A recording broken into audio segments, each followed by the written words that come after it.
Finally bachelor ಪಾರ್ಟಿದು trailer drop ಮಾಡೋರೆ. ಏನ್ ಹೇಳಿ, ಒಂಥರ ಫುಲ್ ಕನ್ಫ್ಯೂಸಿಂಗ್ ಆಗಿದೆ. Of course it's A bachelor party ಅಂತ ಬಾಯಲ್ಲಿ ಮಾತ್ರ ಹೇಳ್ತಾರೆ. ಬ್ಯಾಚಲರ್ ಪಾರ್ಟಿ ಬಿಟ್ಟು ಎಲ್ಲಾನು ಮಾಡ್ತಾರಪ್ಪ. ಇದ್ರಲ್ಲಿ ನನಗೆ ಏನ್ ಶಾಕಿಂಗ್ ಅನ್ಸಿದೀವಿ ಅಂದ್ರೆ, ಅವಳು ರಿಯಾಕ್ಷನ್ ಚಾನಲ್ ಮಾಡ್ತಾಳೆ ಅಚಾರ ಅಂತ ಇಂಗ್ಲಿಷಲ್ಲಿ. ಅವಳನ್ನ ಎತ್ತಾಕೊಂಡ್ ಬಂದ್ಬಿಟ್ಟವ್ರೆ. What the hell man, I was not expecting this. Okay, and the production quality is really good.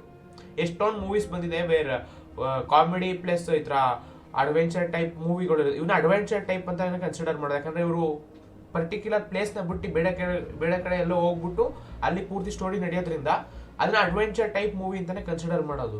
So it's like that it self. ಅವರೊಂದು ನ್ಯೂ ಪ್ಲೇಸ್ನ ಎಕ್ಸ್ಪ್ಲೋರ್ ಮಾಡ್ತಾ ನ್ಯೂ ಥಿಂಗ್ಸ್ನ ಎಕ್ಸ್ಪ್ಲೋರ್ ಮಾಡ್ಬೇಕಾದ್ರೆ ಏನೇನೋ ನಡೆಯುತ್ತೆ, ಅದೇ ಸ್ಟೋರಿ.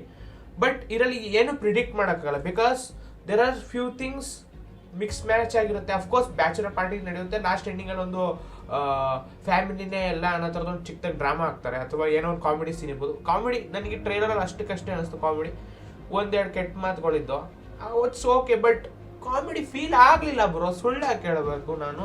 ಎಲ್ಲ 26ನೇ ತಾರೀಕಿಗೆ ಇಡ್ಸಕ್ಕೆ ಬಂದ್ಬಿಡ್ತೀರಾ, ನನಗೆ ಅದೇ ಬೇಜಾರಾಗೋದು. ಎಲ್ಲ ಒಂದೇ ದಿನ 3-4 ಪಿಕ್ಚರ್ ನೋಡ್ಬಿಟ್ಟು ಒಂದೇ ಸರಿ ರಿವ್ಯೂನು ಮಾಡೋಕ್ಕಾಗಲ್ಲ. ಯೂಟ್ಯೂಬ್ ಅದನ್ನ ಸಪೋರ್ಟು ಮಾಡಲ್ಲ. ಆಮೇಲೆ ಒಂದೇ ಸರಿ 4 ವಿಡಿಯೋನು ಅಪ್ಲೋಡ್ ಮಾಡೋಕ್ಕಾಗಲ್ಲ. ಆ್ಯಂಡ್ ಎಲ್ಲ ಒಂದನ್ನೇ ಮಿಕ್ಸ್ ಮಾಡಾಕಿದ್ರು ಜನ ಏನು ಗುರು, ಅವ್ನು ಮಾತ್ರ ದೊಡ್ಡದಾಗ್ತೀಯ, ಅವ್ನು ಮಾತ್ರ ಚಿಕ್ಕದಾಗ್ತೀಯ ಅಂತ ಬೈತೀರಾ. ನಾವೆಲ್ಲ ನಮ್ಗೆ ಇಷ್ಟ ಆಗಲ್ಲ. ಅದಕ್ಕೆ ಹೇಳ್ತಾ ಇರೋದು, ಅಟ್ಲೀಸ್ಟ್ ಸ್ವಲ್ಪ ಹಿಂದೆ ಮುಂದೆ ಆದರೂ ರಿಲೀಸ್ ಆಗುವ, ಒಂದು ವಾರ ಗ್ಯಾಪ್ ಇಟ್ಕೊಂಡ್ರೆ ರಿಲೀಸ್ ಮಾಡ್ಬೋದಿತ್ತು. ಈ ವೀಕಂತೂ ಫುಲ್ ಖಾಲಿನೇ ಇತ್ತಪ್ಪ, ಯಾವುದು ದೊಡ್ಡ ಪಿಕ್ಚರೇ ಇರಲಿಲ್ಲ, ರಿಲೀಸ್ ಮಾಡ್ಕೊಬಂತು. ಈ ಉಪಾಧ್ಯಕ್ಷ, ಬ್ಯಾಚಲರ್ ಪಾರ್ಟಿ, ಅವು ಫೈಟ್ರು, ಇನ್ನೂ ಯಾವುದಾದ್ರು ಅವು ಎಲ್ಲ ಒಟ್ಟಿಗೆ ರಿಲೀಸ್ ಮಾಡ್ತಾವ್ರೆ. ಈಗ ಹೆಂಗೆ ಮಾಡೋದು, ಏನು ಕತೆ ಏನು. ಬಟ್ ಓವರ್ ಆಲ್ ನನ್ಗನ್ಸಿದ ಪ್ರಕಾರ ಟ್ರೇಲರ್ ಓಕೆ ಇಷ್ಟಾಗಿತ್ತು. ಅದೇ ಪ್ರೊಡಕ್ಷನ್ ಕ್ವಾಲಿಟಿ ತುಂಬ ಚೆನ್ನಾಗಿದೆ. ಅವರು ಪೂರ್ತಿ ಬ್ಯಾಂಕಾಕಲ್ಲಿ ಹೋಗಿ ಶೂಟ್ ಮಾಡಿದ್ದೀವಿ ಅನ್ನೋ ಥರ ತೋರಿಸಿದ್ದಾರೆ.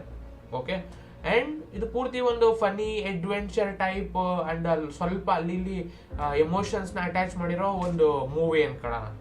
ಅದೇ ಟೈಮ್ ಪಾಸಿಗೆ ನೋಡ್ಬೋದು, ಫ್ಯಾಮಿಲಿ ಜೊತೆ ನೋಡ್ಬೋದು ಇಲ್ವೋ ಅನ್ನೋದು ನನಗೆ ಗೊತ್ತಿಲ್ಲ. ಅದು ಪಿಕ್ಚರ್ ನೋಡಿದ್ಮೇಲೆ ಗೊತ್ತಾಗೋದು. ಅದ್ರಲ್ಲಿ ಏನಾದ್ರು ಸೀನ್ಗಳಿದ್ರೆ ಅಥವಾ ಏನಾದ್ರು ತುಂಬ ಓವರ್ ಆಗಿ ಏನಾದ್ರು ಯುನೋ ಆ ಥರದವು ಏನಾದ್ರು ಮಾತಾಡಿದರೆ ಸೆಕ್ಸ್ ವೋಕ್ಸ್ ಅಂತ ಸ್ವಲ್ಪ ಫ್ಯಾಮಿಲಿ ಜೊತೆ ನೋಡೋಕ್ಕಾಗಲ್ಲ. ಯಾಕೆಂದರೆ ಅಫ್ಕೋರ್ಸ್ ಪೇರೆಂಟ್ಸ್ ಮುಂದೆ ಕೂತ್ಕೊಂಡು ಅವೆಲ್ಲ ನೋಡ್ತಿದ್ರೆ ಮಕ್ಕಳು ಭಯ ಕೊಡ್ತಾರೆ. But it's okay. ನನಗೇನಂದರೆ ಶಾಕಿಂಗ್ ಅಂದರೆ ಆ ಹುಡುಗಿ ಪಾಪ ರಿಯಾಕ್ಷನ್ ಚಾನಲ್ ಮಾಡ್ತಿದ್ದು, ಆ ಹುಡುಗಿ ನೆದಾಕೊಂಬಂದ್ಬಿಟ್ಟಾರಲ್ಲ ಫಿಲಮ್ಗೆ. Nice. Okay, overall trailer is okay. And comedy timing ಏನು ಅಷ್ಟೇ ಅನ್ನಿಸ್ತು. ಬಟ್ ಪಿಕ್ಚರ್ ಏನಾದ್ರು ಇದ್ದರೆ ಒಳ್ಳೆಯದು, ಇಲ್ಲ ಅಂದರೆ ಏನೂ ಮಾಡೋಕ್ಕಾಗಲ್ಲ. ಅದು ಬಿಟ್ಟರೆ ನನಗೆ ಇಷ್ಟೇ ಹೇಳಬೇಕು ಅಂತ ಅನಿಸ್ತಾ ಇರೋದು. ಟ್ರೈಲರ್ ನೋಡ್ಬಿಟ್ಟು ಇನ್ನೇನು ಹೇಳ್ತಾರೆ, ಟ್ರೈಲರ್ಗಿಂತ ಜಾಸ್ತಿ ಪಿಕ್ಚರ್ ನೋಡ್ಬೇಕು. ಪಿಕ್ಚರ್ ನೋಡೋದ್ರೆ ತಾನೇ ಗೊತ್ತಾಗೋದು ಏನು ಕತೆ ಏನು ಅಂತ. Of course. Thanks for watching guys, and please do subscribe, and Jai Hind, Jai Karnataka Mate. Bye bye.